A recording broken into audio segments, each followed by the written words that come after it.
anathema to his core being, unfortunately, I feel. You think so? Yeah, I think the Mike Duggan that doesn't deal with that is Mike from Livonia. Right. But he's mayor of Detroit now. There has to be a difference.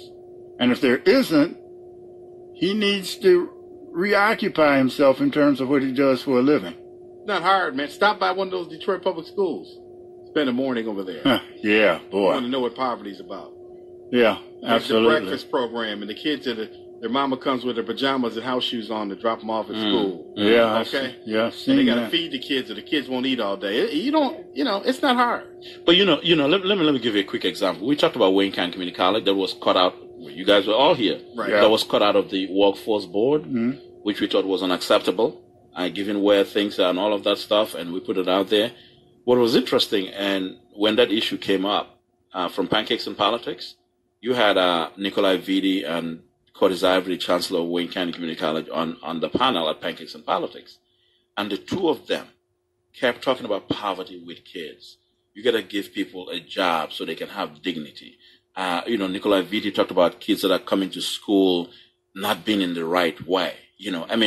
Shows that there's glaring poverty in this city. Right, without the proper clothes and boots and whatever, all that. Yes. And you know what? A child cannot learn if that child goes to school hungry.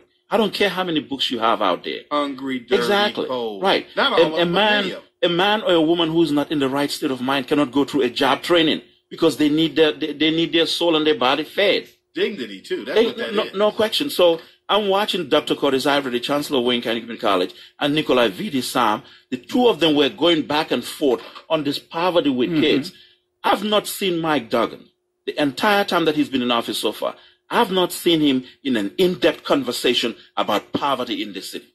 Maybe he just feels there's nothing he can do about it, and it's too much of a challenge. Then you are not really fit to be mayor of Detroit if you can't address the issue of poverty. But I'm doing a great job. We're about to build the tallest building in Detroit, in Gilbertsville, with Dan Gilbert. But that is not what the real Detroit is. The heart and soul of any city is its people. It's the so majority of people in Detroit need help now. Children cannot learn if their parents cannot work.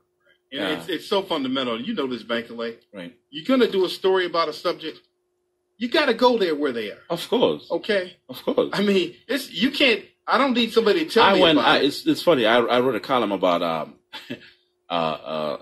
this lady who's raising two kids in Southwest Detroit.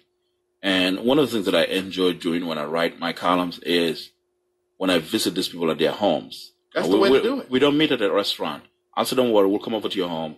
We'll get a photographer out there and all of that. I'll arrive like half hour. I say, is it okay for me to come before the photographer gets there? That's fine. I'll arrive like half hour or 35 minutes before my photographer gets there. And I'll sit in the home and just watch. And one time, I was writing a column about this woman who is raising these two kids. And I mean, their story is such a bitter, such a painful story, but it ties into the poverty of Detroit. So I got there, I pulled into the neighborhood. Normally I'll drive around because I want to check, you want to observe the place and see what it's like. I pulled into the neighborhood, drove around, then I parked in front, and then I called out to say that I'm outside. Is it okay for me to come in? The neighborhood itself was dilapidated. I walked into the house and sat down and was talking, and the kids, they were being taken care of. They felt happy, but they're growing up in poverty.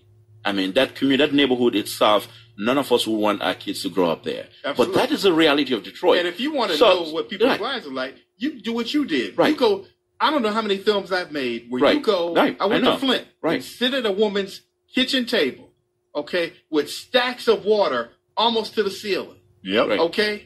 That's what's going on in Flint. You want to know? Right. You can read about it and see it on TV. Right. But when you go there and see, she's putting bottles of water. It took 30 minutes to put bottled water heated on the stove and into a tub to bathe their kids. That was her life every day. Yep. So if you don't know that and you don't experience it, you can't talk about it. No, That's not the at problem. all.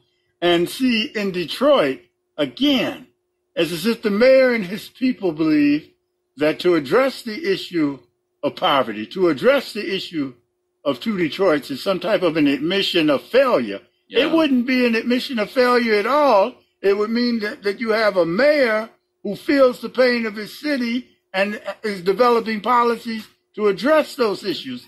No one expects a mayor by themselves to solve the issue of poverty in Detroit. But the mayor can be the front person. That's right. The vanguard to address the issue and marshal the resources that really make a difference in that mother trying to make ends meet for a family of three. He has to be a servant. And you know this, Bankley, Detroit Rescue Mission. Right. They know what people's lives are like. That's how you can go make a difference. Because you know what? You can say, I know what these children are going through. I know what these families are going through. And you can make a difference. But you got to experience. Right. No, you can't talk about it. You got to go there, see what firsthand. And then you find some passion, something in your heart to make you say, we got to change this. Right. Yeah. That's right. That's right. And we're not getting that. Yeah, and it has to be more than just announcing some big initiative in the community and the press shows up.